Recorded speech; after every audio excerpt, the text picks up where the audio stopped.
నమస్తే, welcome to jet TV. అన్న సామేలన్న ఉన్నావు అన్న నియోగవర్గంలో నిన్ను గెలిపిస్తున్నామని చెప్పేసి సామేలన్న అని చెప్పేసి తుంగతుర్తి ప్రజలు అన్నప్పుడు ఏమన్నావు? ఏ పొట్టు పొట్టు మెజారిటీ పొట్టు పొట్టు అన్నావు. గెలుసుడు కాదు మెజారిటీ అని చెప్పేసి మాట్లాడినావు. ప్రజలు నిన్ను నమ్మి ఓట్లు వేసారు.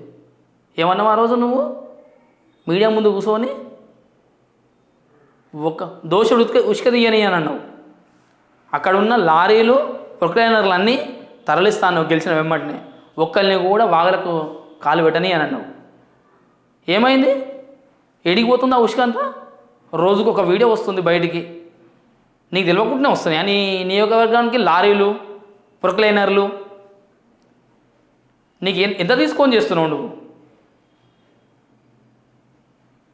అప్పుడు చెప్పిన మాటలు ఎటుపోయినాయి? ఈ ఎడుగుడికి గెలిచినా గద్దెనెక్కినా అని చెప్పేసా? ప్రజలేం చేయలేరు, అధికారం 5 సంవత్సరాలు అప్పటిదాకా నేను చూసుకుంటా, వీళ్ళతో పని ఏముంది అనుకుంటున్నావా? అప్పుడేమో అలాంటి మాటలు చెప్తావు, ఇప్పుడు నువ్వే దగ్గర నుండి చేపిస్తున్నట్టు కాదా ఇది? ఎవరికి తీసుకోబోతున్నావు ఇదంతా? ఎందుకో నీకు తెలియకుండా ఇదంతా జరుగుతుంటే మరి తెలుసుకొని ఎందుకో అడ్డుకునే ప్రయత్నం చేస్తలేవు? నీ నియోజకవర్గ స్థాయిలో పోలీస్ స్టేషన్లు లేవా? ఇంత బహిరంగంగా లారీలు క్యూలు కడుతున్నాయి హైవే రోడ్ లెక్క, వాగులకు క్యూ లైన్లు, 50 లారీలు, 100 లారీలు, ఇంకెక్కువనే ఉన్నట్టున్నాయి అవి చూస్తుంటే. ఇదంతా ఆపేయాలి. ఇది నువ్వు మాట్లాడింది, నువ్వు చేసే ఒకటి ఎలాంటిది చూసుకుంటే నీవు చేసేది నువ్వేం చేయనీకి వచ్చిందో క్లియర్గా అర్థమైపోతుంది. మానుకో, ఇలాంటి చర్యలు మానుకో అన్న. ప్రజలు నేను నమ్మిరు, మోసం చేయకు, బంద్ చేయి ఇప్పటినైనా. అప్పుడు అలాంటి మాటలు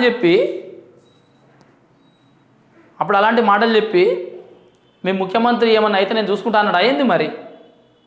లేకుంటే నల్గొండల కోమరెడ్డి బ్రదర్స్, రాజగోపాల్ రెడ్డి, కోమరెడ్డి వెంకటరెడ్డి వీళ్ళకేమన్నా పంపిస్తున్నావా?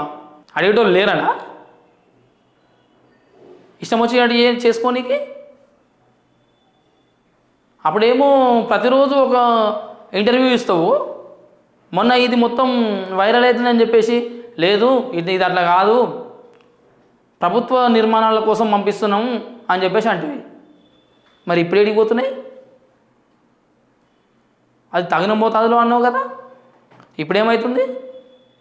అంటే మీరు అందరూ ఒకటైనారు. ఎదిరించేటోడు లేకుంటే బెదిరించేటోడు రాజ్యం అయిపోయినట్టు ఉన్నది పరిస్థితి. ఆ రోజు నువ్వేం మాట్లాడినావు?